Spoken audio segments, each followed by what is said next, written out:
Welcome to Self-Made Dad. It's Brian. Hey, good to see y'all. Listen, today I really want to talk about what to expect when expecting a daughter. And the question that's on my mind is, are you man enough as a dad to be a hero to your kids? One of the things that I thought about this week, it's National Daughters Week. I tried to avoid the trend, but it came up in my feed anyway. And I started thinking a lot about what I felt like when I first had my daughter. And I remember the heartbeat and all the stuff leading up to her birth, but we didn't know if it was going to be a boy or a girl. That was a really pleasant surprise. And I don't know, in the back of my mind, I was like, oh, it's going to be a boy. It's going to be a boy. This is exciting. And I think part of that was because I was, somewhat gender biased. I was like hoping that we would have a kid just like me. But when we had this girl, I just had this shift in me. I was just like, man, I have a girl. And, obviously I felt this immense swelling of love and of desire to protect and all of these other things that come naturally when you're a parent and a father. But I also realized I had no idea what I was about to be doing. Like thinking about raising a son, I could just learn from the mistakes and what worked for me, right? Like I am a boy. I was a boy. I am a man. Just rewind the clock and think, video games, camping, girls, hair, all that stuff. I can figure it out. Like, I've done it. But with this girl, I was like, man, I don't know what I'm doing. And I used to say to myself, in pursuit of a partner, in pursuit of a wife, I was looking for someone that I would be proud for my daughter to grow up to be like. That meant that I was looking for someone that, my daughter could just watch and pick up things from her. And I would be fine with that, right? And I thought a lot about that because it's clear to me, and I know very well, that kids don't so much learn by listening to what you say. They learn by watching what you do. They are learners by observation. And I'm a testament to that. I'll tell you, I've seen my parents do things, and then I pick up those habits, right? My mom is a huge list maker and getting organized. And so I started making lists just to get organized. My dad kept a very organized room. He's very minimalist in how he lived his life. That's how I am. I have one cup, maybe two cups. I use one bowl, and he never told me that's what to do. I just do it because I saw him do it.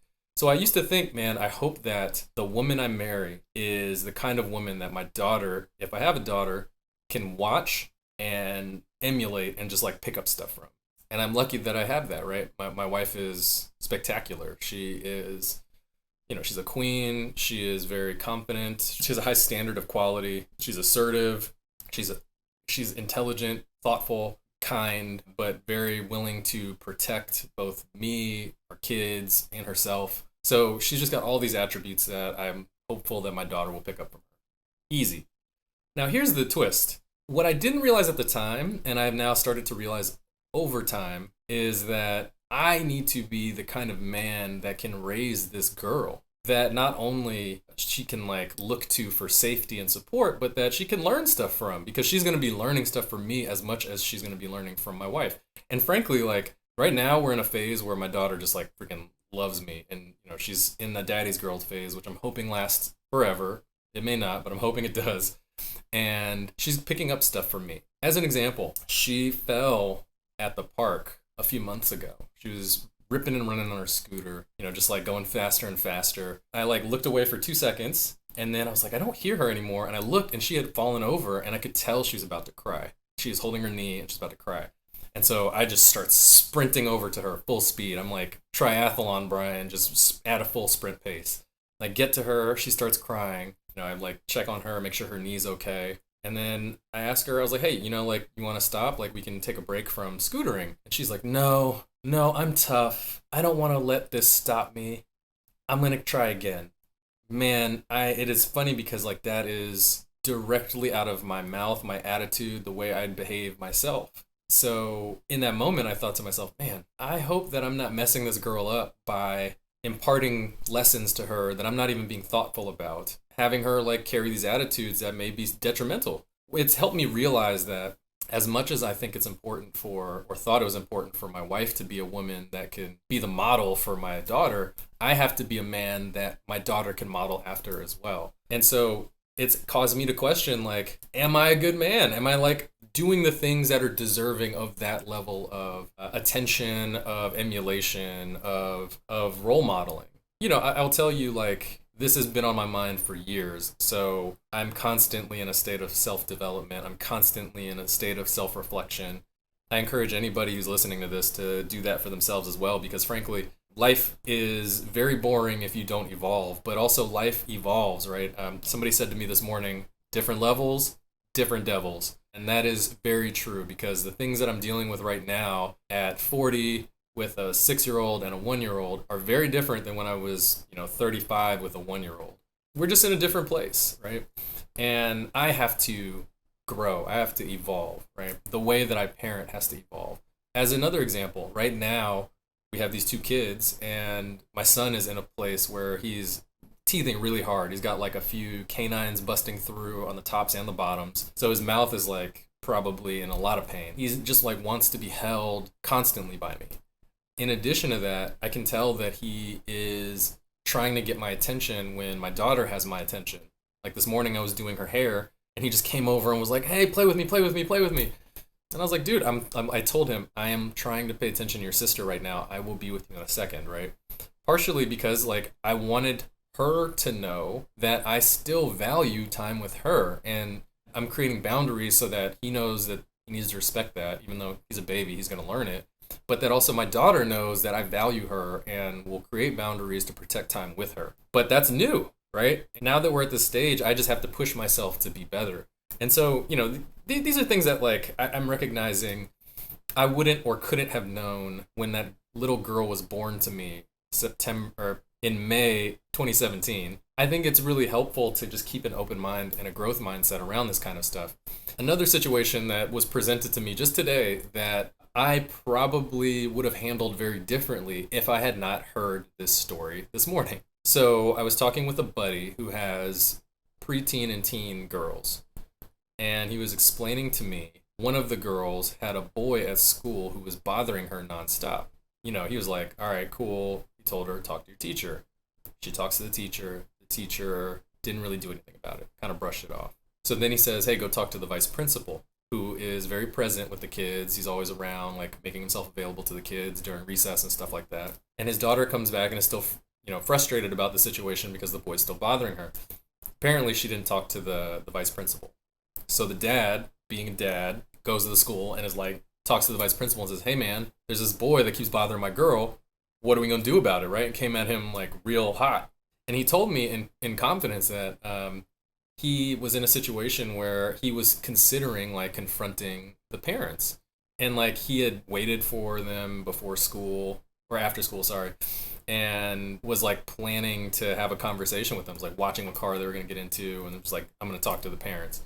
But he checked that part of himself to talk to the vice principal first. And the vice principal gave him more color that helped with the situation. First, he was making the point that the boy is really smitten with the girl and just keeps asking her to be his girlfriend.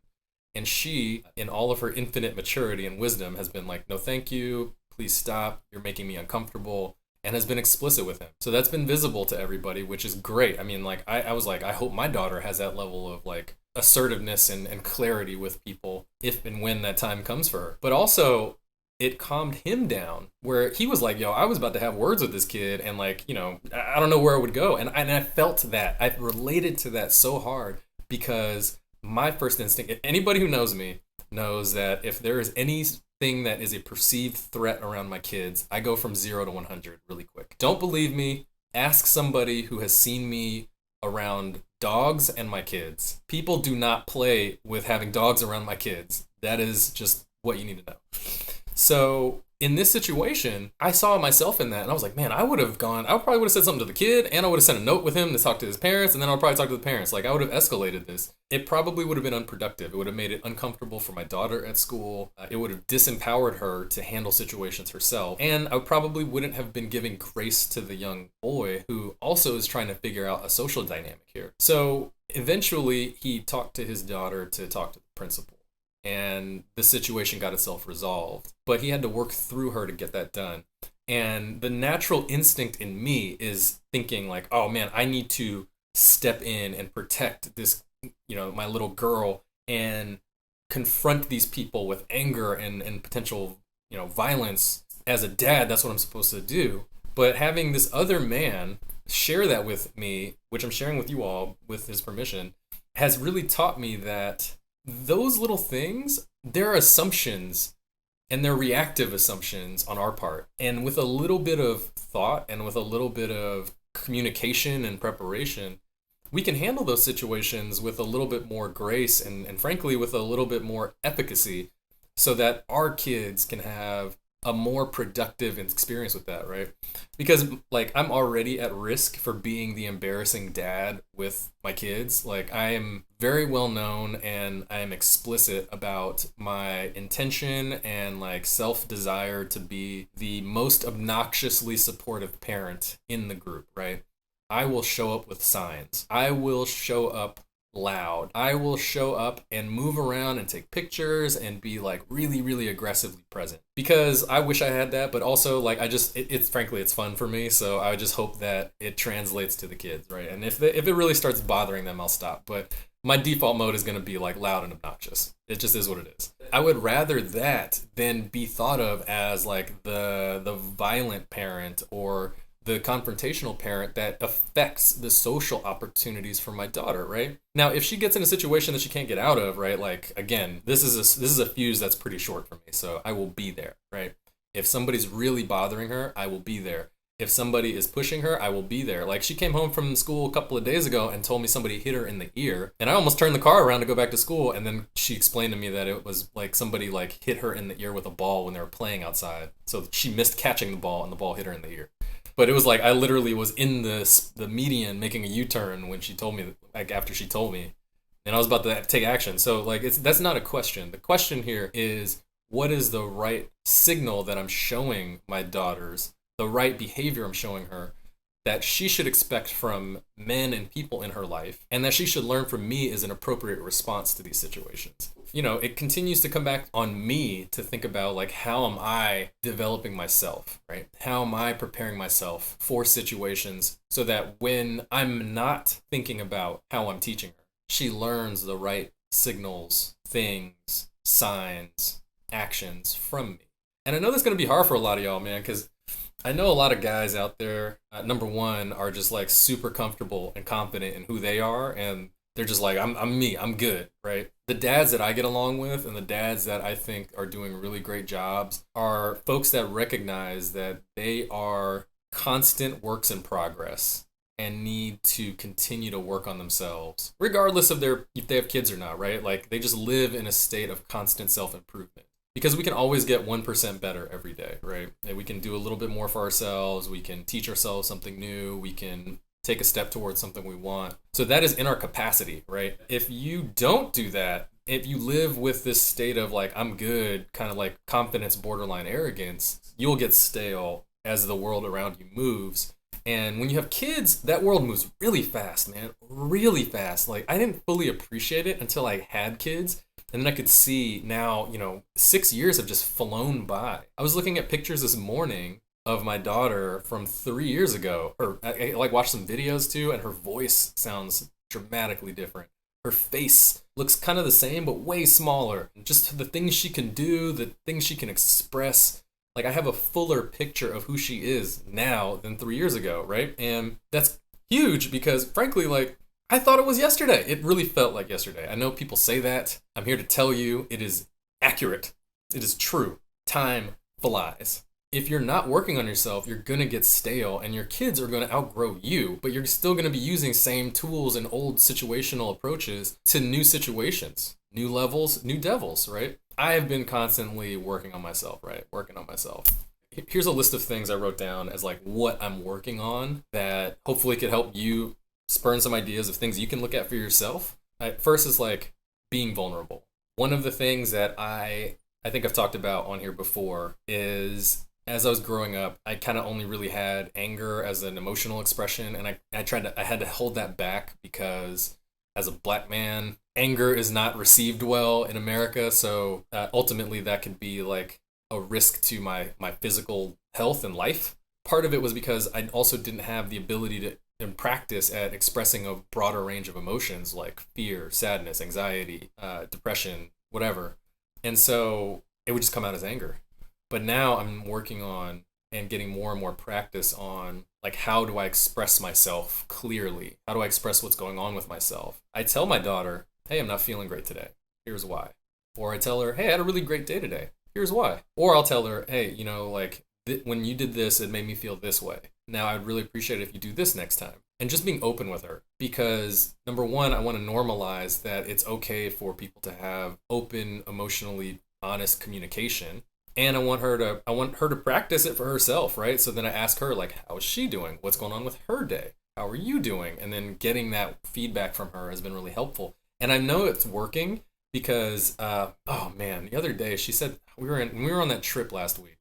She said something to the effect of like she said like I feel sparkly inside when you do that. Oh man, like that I was tingling when she said that because first of all I understood what she meant, right? I mean she's 6, so like that's a perfect 6-year-old expression. But second, like I could connect with her in a different way now that she like opened up to me what's going on inside of her. And because she did that, then I can meet her there and we just have a new depth to our relationship. And I'll be honest, man, like having a girl really helped me with that because it's definitely partially she's a girl and it's also like who she is in general. She's emotionally very sensitive. So like, a lot of girls have this and some boys have this too, where if you raise your voice at them, then they're just like, that's it. That's like just as bad as a whooping. She's one of those. And that forced me to look at myself and then find other ways to express myself so that I can get through to her. So that's another area that I've been working on is finding other ways to get the behavior out of her that I want besides just like rigid discipline. I've been trying to be more intentional about what I raise my voice about or what I show force about so that she associates that expression with only things that like really deserve it. And this is, candidly, this is something that I've been trying to work through with my mom because what I've recognized watching my mom interact with the kids is that she has reactions to things, like very strong reactions to things that frustrate her, but in the grand scheme aren't that big a deal. And as an example, it would be like, she may not have heard that, like, my daughter said something to me like, "Oh, I don't like this because of X, Y, and Z. Like, I don't like this food because of X, Y, and Z." And so my mom would just get mad at her not eating it. And then I'd be like, "Hey, no, she said X, Y, and Z. Like, this is why she doesn't like it." And, it's like a reasonable reason. But she's eating her other food. And my mom would just get, like, mad. Like, you just need to eat your food.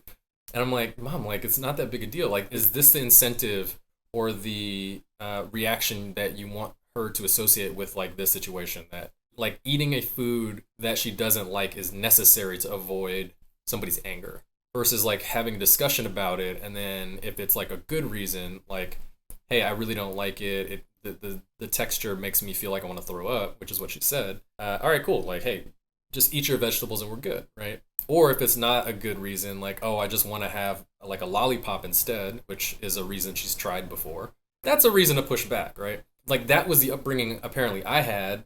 I'm realizing watching this cycle replay itself. So I'm working on processing fast enough. Hey, this is the situation. What is it that I want to incentivize or disincentivize in the situation, in the big picture? Does this merit like a forceful reaction, right? And I'm not perfect at it. Like I'm more likely to have a forceful reaction than not. Another thing that is a learned behavior through observation. My dad used to have like very very expressive reactions to things. Like he'd drop something and be like, "God," and he'd just like cuss or something. He might have dropped a pen or a nickel, but he would just have like a very big reaction. And I'm trying not to cuss, but he would cuss. I do that. My wife hates it. It drives her nuts. But it's just part of my personality. But with child raising, I'm working on aligning the reaction to the severity of the situation, right? And so, as an example, I try to only yell at her if she's putting herself in danger or if she's like really, really being disrespectful, right? A good example is like a couple of days ago, she just like walked out into the parking lot, like wasn't looking and there was a car coming on and I yelled at her, I was like saying, "Get back behind the car. Like, she jumped, looked, and then kind of moved. And I know she was scared because I yelled at her. And I had a conversation with her afterwards. And I was like, Sienna, you need to be careful in these parking lots because you can get hurt. Did you see what almost happened? And she said, yes. And I said, what would have happened if that car hit you? It would have hurt, et cetera, et cetera. That is one of the only times I personally find it's appropriate to have like a really ramped up expression, because if nothing else, she's going to remember that and then think twice about these dangerous situations. So, like, coming up with a range of expressions appropriate for the situation is another thing I've been working on. I think the last thing that I wrote down here is worth mentioning is just giving her the chance to see me in different contexts. So providing her full visibility into who I am as a person, right? She watches my wife and sees, like, her get dressed and sometimes do work and interact with friends and all this stuff. And it's great. It's amazing. I'm trying to do the same thing because I have a different approach than my wife does. We're different people. And frankly, my daughter deserves to see her father in all of my like personality manifestations. So, I'll take her with me to social events. I'll take her with me to business meetings if I can. I'll take her with me to sporting events. And I just try to make sure she's around. Sometimes she listens in to business calls I have. And I try to talk to her about it, but at this stage, she's not really into it, but I know she's absorbing it. And I know for myself, when I was growing up, I rarely saw the parts of my mom that were not parent. I like sometimes saw her at work, but not really. Because like the only times I went to work was when we didn't have a babysitter and I have to sleep at the hospital. And that was sleep. I didn't really get to see how professionalism functioned through my mom or my dad.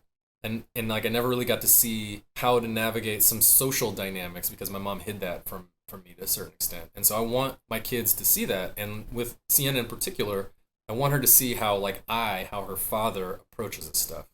I even like make sure we have, like, Monique and I have debates or arguments in front of her. Not so much that when it's like not at a point of being unresolvable, but when I feel like we're getting close to a resolution and Sienna's around, I let her listen because I want her to see what it looks like from people who love each other, going from like 9 down to 2, and how we talk through it and get to a resolution. I want her to feel like that's normal so that she doesn't feel like expressions of anger are unresolvable. So I want her to see me in these different contexts because I want her to feel safe and like have access to experiences in these different contexts. I think that's really important. I'm just going to close this thought process off by just asking you again, like, what are you all doing to deserve to be your kid's hero, right? I don't think that it's going to happen by itself, right? Your kids will hold you in high esteem, right? And I thought about this with my daughter. I was like, man, if she's going to be a daddy's girl, then she's going to hold me to this pedestal. And some people will take the approach of, oh, that's great. I'm good. I'm the best. But in reality, at least in my reality, I'm a big believer that you have to earn that spot every day with consistency, with work, with self-reflection. That's important. You can't just be someone's hero, right? Superman isn't people's hero because he just was born. He did heroic acts. He continues to do heroic acts. And to earn that spot in your kids' hearts, deserve that pedestal, you gotta do stuff every day that earns it, right? And it doesn't have to be lifting a car. It just needs to be working on yourself and being heroic in how you approach engaging with the kid as a baby, as a toddler, as a child, as a teen, and so forth, so that they can continue to guide themselves down the path. I mentioned in the story that I was going to bring up bum-ass dads, and so I'm going to do that now. As you may know, my wife is traveling this week. We just came back from a long trip, and then she went off to go to a conference that she was also hosting some sessions at. From everything I've seen and heard from her, she's killing it at this thing right now, which is great. I'm never surprised about her killing it because when she started her work as a leadership coach, she would have these experiences from clients where they would just be like breaking down crying consistently with her. It was like, meet a new client. I would ask her, what part of the funnel is she in?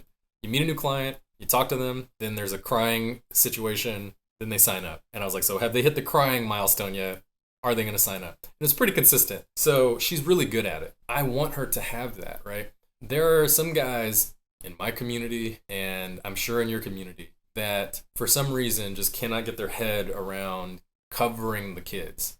they will lose their mind if they have to be by themselves with their kids for an extended period of time. Now, when my wife gets ready to leave, she's always anxious about it. She's like, oh, I'm leaving you with all this stress, the kids, the baby's pooping, this, that, and the third. And I tell her, look, they're my kids too. I can raise my kids for a few days. Go be free. Because that's the truth. I was raised by a single parent, so I know that it is possible to raise kids by yourself.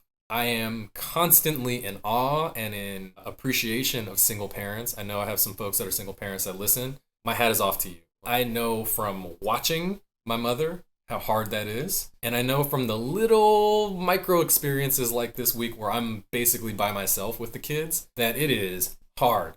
You have no time for yourself. So I get that it's hard. But dads, we are supposed to do hard things. Moms are expected to do hard things. They have the kids. They're expected to raise the kids just because of like societal norms. Like, here's the kids, take them. And the kids want the mom more than the dad in a lot of instances. So it just kind of happens, right? Like, that's just what happens. But we can do hard things too. And like, we sometimes try to default it to like, oh, I'm going to lift things and I'm going to go make money. But we can also hold down the house. Like, you just get a routine, get a schedule. You're probably pretty good at keeping a routine anyway. You might go to the gym religiously already. You might do things religiously already. Having the kid's schedule isn't part of that as well. You might say, oh, I don't know how to do my daughter's hair. Whatever, man. Learn how to do it. Or at least learn how to do a ponytail. Just do it basic. I'm not trying to hold myself to a standard where I can do my hair as well as my wife. It's not going to happen because we have different hair textures. I didn't grow up with long hair. I didn't grow up with black girls. I didn't have siblings. So like, I don't have the experience, but I can do it.